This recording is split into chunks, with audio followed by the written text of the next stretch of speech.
Cal, fun segment here where I need you to finish the sentence for me. You ready? All right.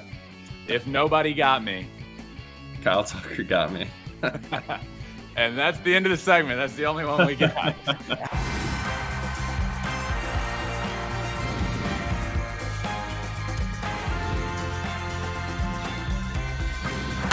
Fly ball onto the track, at the wall, it's gone! Home run! Turns on a ball, deep right field, and gone!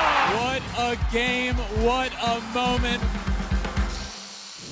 All right, I am pumped to welcome Kyle Tucker back on Flippin Bats. Kyle, just before we get started, just know that there will be fantasy football talk during this conversation. So be prepared for that. Kyle once offered me the worst trade of all time. I'll explain that later. But first, Kyle, pumped to have you, man. Yep, thanks for having me again. So spring training's underway. Obviously, who cares about batting average or what that looks like in spring training? But you're off to a hot start. You're swinging the bat well. How are you feeling so far? I feel great. I mean, it's nice being back at the field and seeing everyone again after the off season. So it's really good to be back, getting into, just the everyday baseball stuff. Kind of like you said, not too concerned about any stats or anything, just making sure that one, you get through spring healthy and ready for the season, and you just feel comfortable back in the box, playing the field, and just getting everything moving again. So when the season does come, you kind of just flow right into it. Would you rather in spring training, you're up to the plate, first AB of the day, last AB of the day even, you hit an absolute rope somewhere. Do you rather it get caught or do you rather get the knock? I'd take either. I mean, obviously, you can't be mad if you get on base with a knock or anything. Those are hard to come by here. But at the same time, if you get out, you don't have to run. So, I mean, there's pros and cons to them both. But I mean, during the season, you want every hit that you can get. So, yeah. I'll take whatever happens in spring. Just as long as you're barreling stuff, feel comfortable and whatnot, you're good. What does the offseason look for you at this point? A couple years ago when you were on, I don't think you were quite as established and successful in the big leagues as you are now. Now you're kind of flirting every year with a 30-30 season and an MVP conversation. So what specifically this offseason are you working on? Is it the same routine or are you tweaking your swing here and there? How'd that look like? I mean, for the most part, every offseason is roughly the same. Kind of just depends on what I have going on. Yeah. Typically, beginning of the offseason, I come back home, kind of just hang out, some downtime, hang out with family and everything. Since I've been gone for 8-ish months of the year, I like to hang out and spend some time with my family when I'm back home. So, kind of do that for the first month or so. Once December comes, I'll start really grinding in the weight room and everything. And then once the new year starts, start up with all of my baseball stuff, along with the working out and stuff. So that's kind of how my workouts and stuff go, time frame wise. But I mean, this past off season, kind of like I said, off seasons kind of vary. This past one, took a little honeymoon vacation. I got married. Yeah. So kind of had to work around those schedules. So for the most part, that's roughly how a time frame looks. This offseason, the big addition was Josh Hader. Have you faced Josh yet in spring training? I can't imagine that's a comfortable lefty at bat. No, I haven't. I think he's thrown a couple lives and a bunch of bullpens and stuff. I saw him throwing out on our turf field today.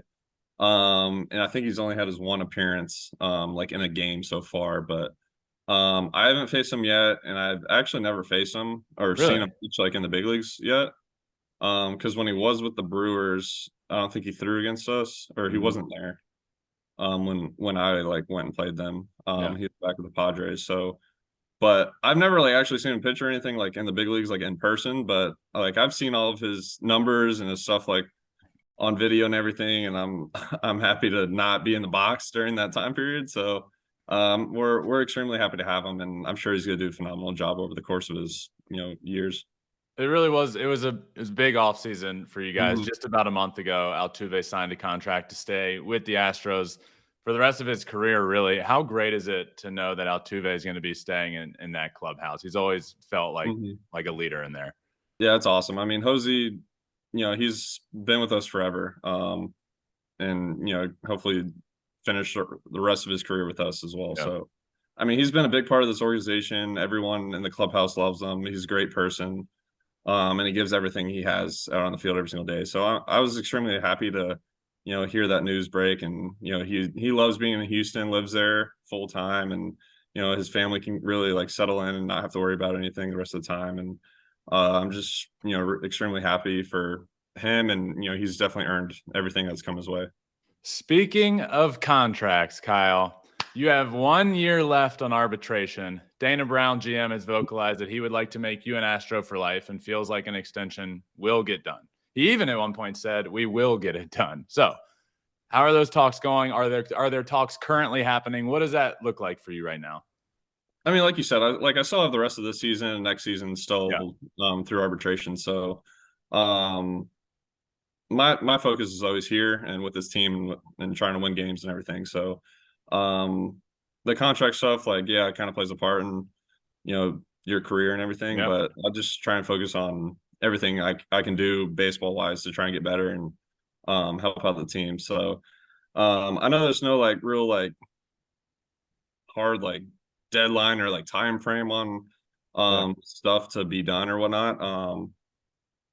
But we'll see what happens. I mean, I know we got plenty of time before, anything really happens or hit free agency or whatnot. So, I mean, I've always, felt comfortable here. I've played all the way from when I got drafted in high school through the minor leagues and throughout, my big league career so far with this organization. It's been great.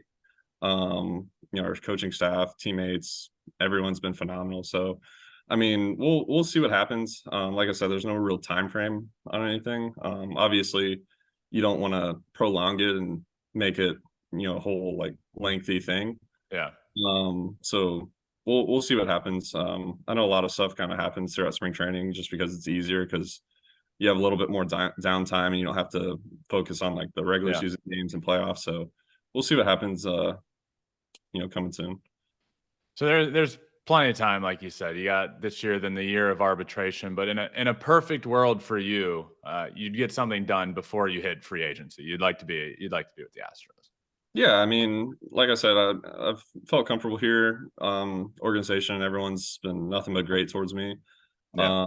So I mean, like I said, we'll see what happens. If something does, great. If not, that's kind of how things go. But I just gotta kind of wait and time will tell. Kyle, in 2022, you hit 30 homers and came up 5 stolen bases short of a 30-30 season. Last year, you fell 1 homer short of 30-30, but you had an inside the park homer that they later ruled a triple, so you ended at 30-29. Was that something you were gunning for last year? Are we going to get a 30-30 season this year? What we got? I mean, I always try and like just do my best and like your numbers at the end of the year will be what they are. Obviously you want to hit those milestones at, if you're at 18 stolen bases or something, you want to try and get to 20. Yeah. And it's just nicer numbers and you hit like a mile marker and everything. So, I mean, you definitely try and do stuff like that at the end of the year, but at the same time, if you're in a close like divisional race, you need to make the playoffs and stuff like that. You try not to really worry about that. You're trying to win the games and make it to the playoffs and go from there. But I always, obviously, the more the better. Would I love to hit 60 homers, 50 homers? I'll take them. But that just kind of comes with playing time. You got to stay healthy and just really focusing on your at bats and stuff like that kind of just builds up over the course of the season. And then with the stolen bases, it kind of just depends on the opportunities you get and how good at jumps you are, like catchers times. We got a lot of good catchers with really great arms and pop times. So you just kind of taking stuff like that into account. You just got to take your opportunities and take chances at times. So obviously I would love to have 30-30 or more. But it kind of just depends on how the season goes. Did you have a feeling after that inside the park homer, did you think it would get changed to a triple or what were you thinking? Well, originally, like I hit it and I was like, oh, it's a line out. Yeah. And then I saw him kind of like, but I was like, I thought I barreled it kind of well. And then he ended up like, oh, like this is actually hit a lot better than I thought it was. And it ended up going over his head. And I was like, ooh, like this might be an opportunity. And then I was like rounding second, like running a third, and I saw him like start to get the ball to third, and I was like, dang it. And I was like, honestly, I might as well just go. And I was like, hopefully they just give me a homer out of this, and this is how I get it. But obviously, like I think there was like multiple like back and forths between like triple error, just triple like homer. And I was just hoping the whole time they would just keep it as a homer or like change back to it. But obviously ultimately they didn't. That's just kind of how it goes sometimes. But at that point, I mean, we won the division, had an opportunity to play in the playoffs. So I didn't like dwell on it too much. I was just looking forward to the playoffs, Would have been nice though. Would have been. That would have been great, but next time. Speaking of the division, last year, the Rangers really kind of, I don't know, for years it just kind of feels like the AL West was the Houston Astros, and it still is. We won the division last year, but you watched your cross-state rival, division rival, take home a World Series last year, played them in the ALCS, obviously a crazy series. What was that ALCS like against a division rival? Obviously it was, hard fought, both sides, both being in Texas, being in the AL West, competing to go to the World Series. So like it was a really competitive series. I mean they just played phenomenally, like really all year. I know they had a bunch of injuries and whatnot, and they kind of battled through it. Kind of just like how we did, and took it to the last game. And then once the playoffs came, they got real hot, and they were hitting well, pitching really well. Our bullpen was doing a great job, and they just ended up winning a couple series, and then we faced them, won our series in the seventh game, last game of the series, and then obviously ended up winning the World Series. So I mean they had a really good team. They were playing really well at the time, and like they did all year. So that's just kind of how it goes sometimes. But obviously I would have liked it to go to the other way. Yeah. But can't really control that too much. Obviously there's things that I wish I could have done differently. Some other guys could have done differently, and just to maybe change the outcome. But that's what we're here to do this year. Kind of regroup, go over what we could have done better last year, try and improve it going into the season, going into the playoffs, and just try and get back to the same position, but hopefully come out on top. Have you ever seen Dusty Baker as fired up as he was when that whole thing went down with the hit by pitch? Dusty, I've never seen him like that in my life. He wouldn't leave the dugout after he got ejected. No, I mean Dusty's awesome. I mean he's fired up. He wants to win every single game. So he's always like, I mean I'm sure you heard everyone kind of talks about it, just like a player's manager. I mean playing the game and then also coaching and managing. He kind of knows both sides of the game. But he wants to be in there just as much as we do. Like he still wants to be out there on the field playing. So he's just one of those guys that's always got our players' backs, and wants to be out on the field whether he gets tossed or not. But he's always rooting for us, both good and bad, and just wants to be out there with us. What about your new manager, Joe Espada? I don't know a ton about him. I don't think maybe Astros fans, and obviously he's been around the team for a long time, but just spring training. But what's Joe Espada like as a manager? He's great. I mean, he's been around the league for a little while now, with a couple other teams. He's been with us for a while, as a bench coach. So he kind of still does a lot of stuff he did as a bench coach now, in spring training, kind of just running some of the meetings in the morning before we go out to the field, and kind of he still hits ground balls and kind of walks around, make sure everything's going smoothly. But I've played with him for a while now, and like he's a great person, knows the game really well, knows how to handle certain situations throughout the course of a season and throughout the course of a game. Him just being Latin, I think it makes it a lot better, just communicating with everyone. So there's no like misunderstanding or anything. Everyone's just on the same page, coaching staff, players, everyone, medical staff. So I think it kind of makes it a smooth transition, him already being in the organization and knowing our kind of standard of success and what we expect to do every single day in both practice and the game. And I think he's going to do phenomenal job over the course of the season. So I'm excited for him, and sure everyone else in our clubhouse is excited for him, and I'm just happy for him and his family. Yeah. By the way, we talked about this past playoffs, and it happened years ago as well. Can you help me figure this out? What is going on with the Astros at home in the playoffs? What is the possible explanation for it's so weird that the team just can't seem to win at home in the playoffs? I don't know. It's so weird. Maybe like other teams kind of come in and want to win at our place. I mean, we still, I think, put up a good amount of runs. And pitching staff still does decent job. Maybe we just don't really get over that hump of winning the close games. And then maybe, at certain times kind of letting the game get away from us at times, but that's just kind of how it goes. I mean, we still win games at home. It's not like we never win games, but obviously you'd want to win every single time. Yeah. But it's just kind of, I guess, how it's gone. But obviously we have an opportunity to change that this year moving forward. So hopefully we can do that. In 2022, though, obviously last out of the World Series, caught at home by you. So one, how freaking awesome to catch the last out of a World Series championship. But you had to run a bit for that ball from what I remember. Was anything out of the norm going through your head as you're running after that ball? Obviously, playing right field, you run for a ball in foul territory. You have a bunch of things going through your head. Can I get there? Blah, blah, blah. Do I need to slide? Do I need to dive? But you're going to catch the last out of the entire season. Were you thinking about anything in your head running after that ball? I mean, I was definitely that was probably the hardest run I've had, just because I was like, we got to do this, because I mean, once we get this out, it means we won the World Series, obviously. So I was like, I was booking it over there. I was like, I'm gonna call whoever, whether it's Jose or whoever else is trying to call this. Like, I'm gonna call them off to try and get this ball. And then I was like, I gotta put it in my pocket, not let it get away from me after I catch it.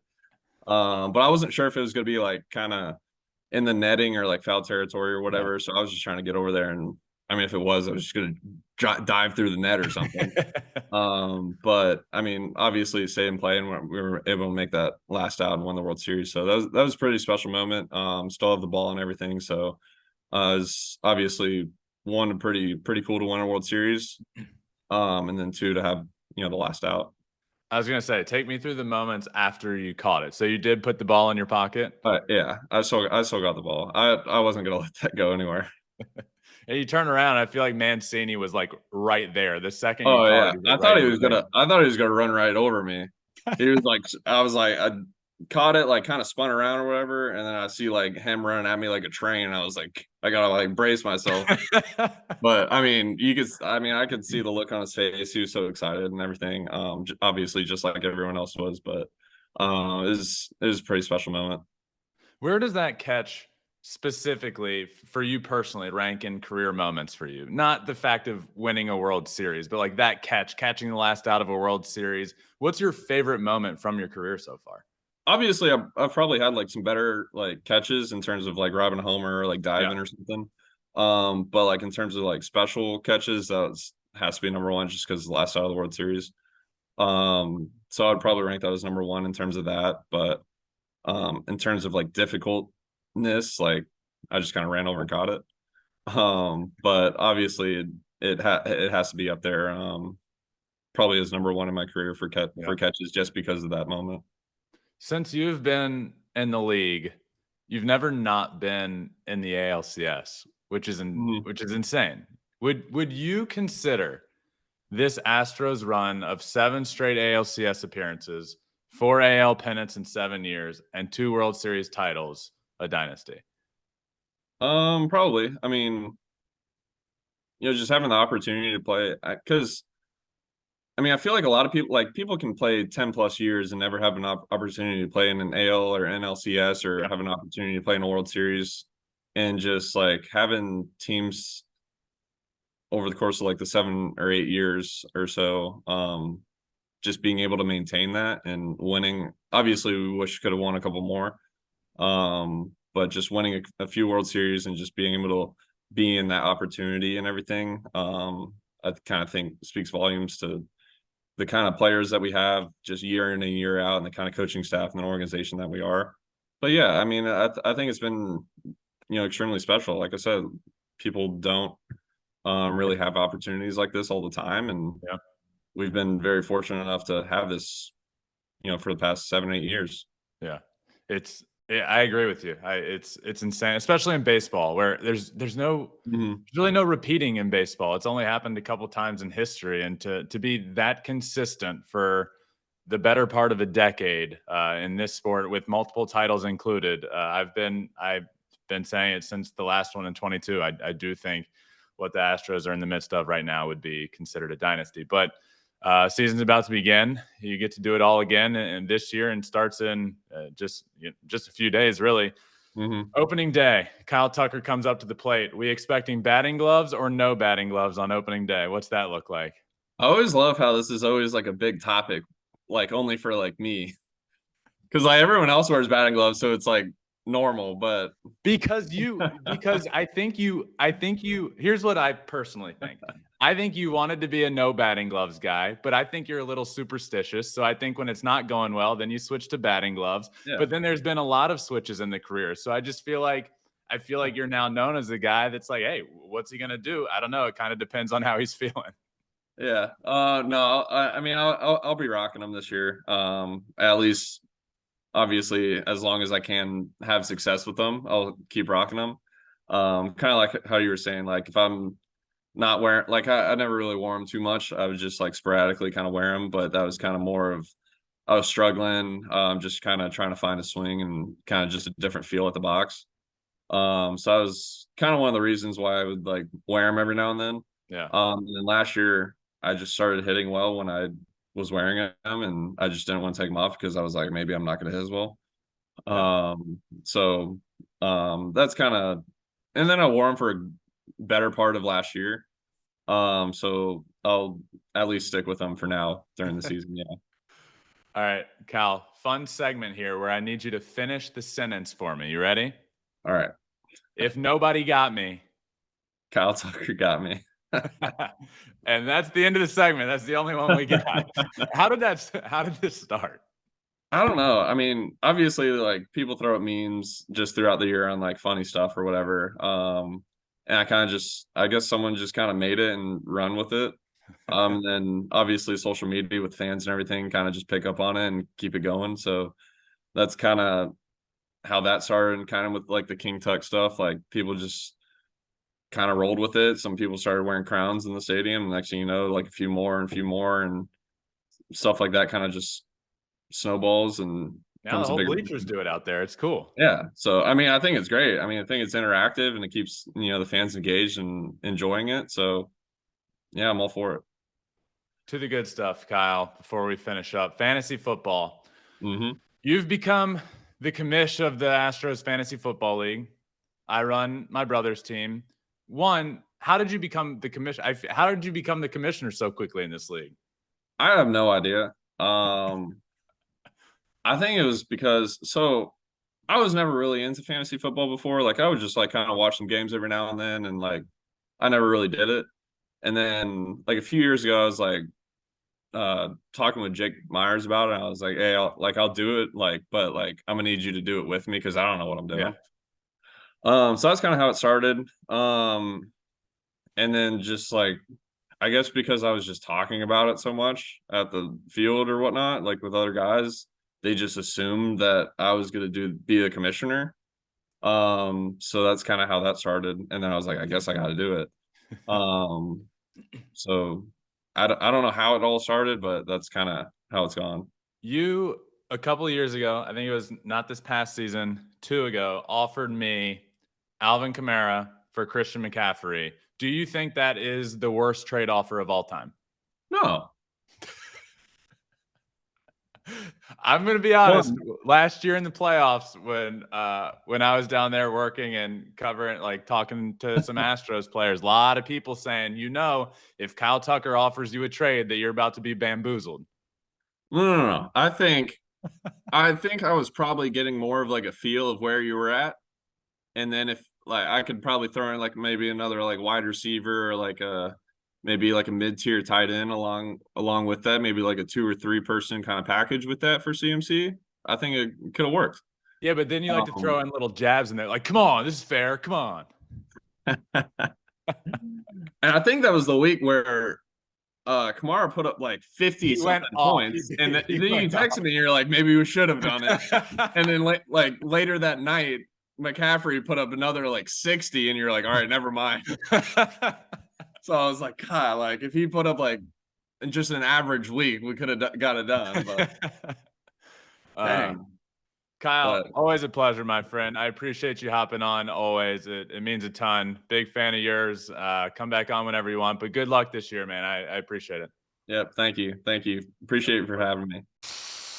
All right, and that does it for Kyle Tucker's episode. Always appreciate him coming on. Thanks again to him for joining me, as he has done a couple times now. I hope everyone enjoyed that. Just awesome hearing about his mindset heading into this season, and obviously give him a little bit of shit about fantasy football, but always a really fun conversation. And I do hope Kyle Tucker gets exactly what Jose Altuve just got. I hope he gets an extension and can stay there for a long time to come, because that man deserves it. And hopefully a 30-30 season incoming for sure. But hope you all enjoyed this one. I certainly did. Make sure you subscribe wherever you listen to your podcast. It really helps. Apple, Spotify, hit that subscribe, follow button. You can also watch every single episode either on YouTube or on Spotify. And make sure you follow on all social media at Flippin Bats Pod for all of them. But that does it for the Kyle Tucker episode. Until next time, my friends, remember, find your bat and flip it.